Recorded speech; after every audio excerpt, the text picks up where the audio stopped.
Welcome back to the channel, dear friends. It's truly an honor to have you with me again. Today's video explores one of the most painful yet urgent topics in our society: the rising wave of depression and emotional breakdowns among young people, particularly among those who, from the outside, seem to be doing everything right. Why are so many hard-working, obedient, and high-achieving children falling into despair? Why are teens who get straight A's suddenly breaking down? What's going wrong, and what can we, as adults, parents, teachers, and guardians, do about it? Today, I want to bring you a powerful and heartbreaking story. It's the story of a mother whose daughter, a bright, diligent 15-year-old, slipped into the darkness of depression. A girl who once smiled, studied, and made everyone proud, suddenly withdrew, cried, and whispered terrifying thoughts. I'd rather be sick than go back to class. I look out the window every day and think about jumping. I'm so tired of trying to be good.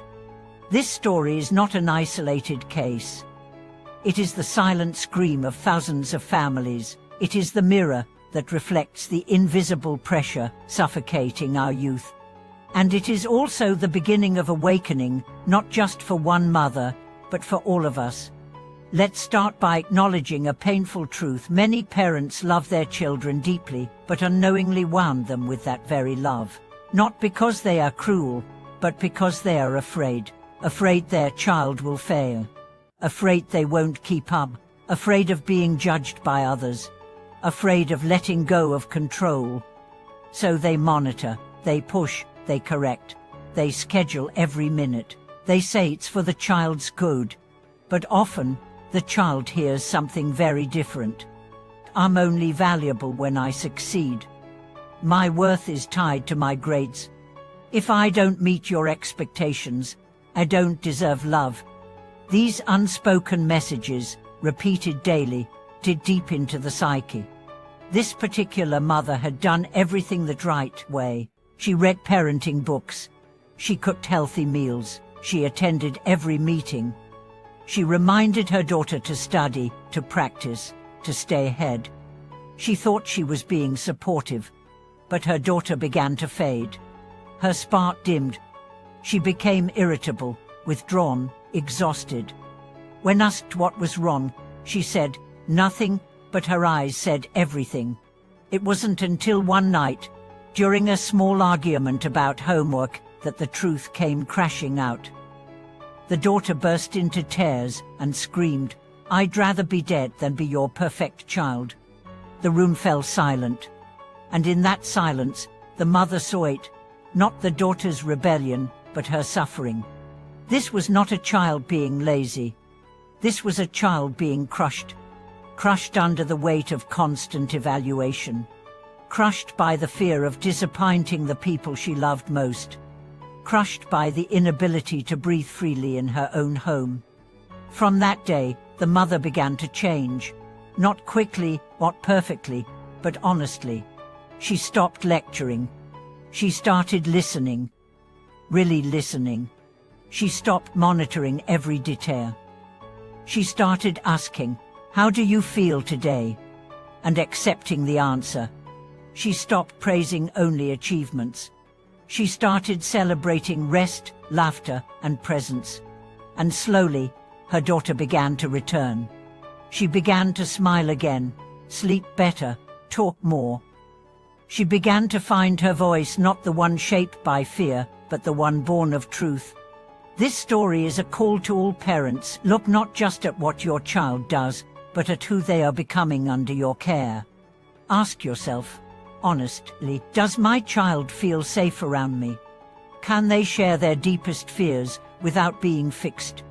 Do they believe they are loved, not for what they achieve, but for who they are, imperfect, changing, and real? Now, let's dive into the root of this epidemic of youth depression. Many assume it's caused by the digital age, phones, social media, and overstimulation. And yes, those are factors. But the deeper cause is emotional starvation.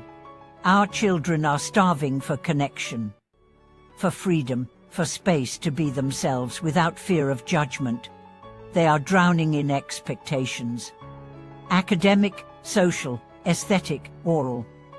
From school, from peers, from society, and most devastating lie, from home. And in many cases, those expectations are rooted in our own unresolved fears. Parents want their children to succeed, yes. But too often, they want them to succeed where they themselves failed, to fulfill dreams they abandoned, to be the person they wish they had been. This is projection, and it is poison.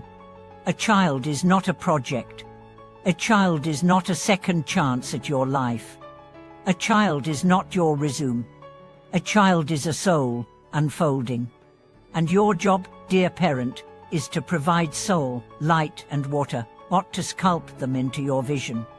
One of the most killing things a parent can say to a child is, "You don't have to be perfect. I love you as you are." And mean it. This doesn't mean becoming permissive or neglectful. It means becoming present, attuned, wise. It means guiding with curiosity, not control. It means replacing criticism with compassion. It means learning to pause before reacting, to ask, am I responding to my child or to my own fear? It means seeing misbehavior not as defiance, but as a signal of distress. It means creating a home where emotions are welcome, not feared. This shift is not easy. It requires reparenting yourself as much as parenting your child. It may mean facing your own childhood wounds, your own unmet needs, your own need for validation. But in doing so, you heal not only your lineage, you heal the world your child will inherit. Let's imagine that world. A world where children wake up without dread. Where classrooms are places of wonder, not terror. Where parents ask, what brings you joy? As often as they ask, did you do your homework? Where mental health is honored, not hidden. Where crying is not weakness. Where rest is not laziness. Where individuality is not rebellion. This world begins at home. It begins with one parent, one teacher, one adult deciding, I will not pass my pain to the next generation. I will become a safe space. I will become a gentle mirror. I will become the love I wish I had received. And in doing so, we end a cycle. Dear parents, your child does not need you to be perfect. They need you to be present. They do not need endless correction. They need deep connection. They do not need a manager. They need a mentor. They do not need to be fixed. They need to be felt. And if you have already made mistakes, if you yelled too much, pushed too hard, shamed too often, please forgive yourself. Then sit down, look your child in the eyes, and say, I see you now. I'm sorry. I want to do better. Let's heal together. That moment, more than any grade, award or achievement, will shape their life. And yours. Thank you for being here for this tender and vital conversation. If this story resonated with your own journey, whether as a parent, a child, or both, please share in the comments. What helped you heal? What shifted your relationship? If this video brought value, subscribe to the channel, like this video, and tap the bell icon so we can continue walking this path of conscious compassion together. Until next time, may your home be a sanctuary, your love be unconditional, and your children grow not into who you want, but into who they truly are. Thank you for watching this video.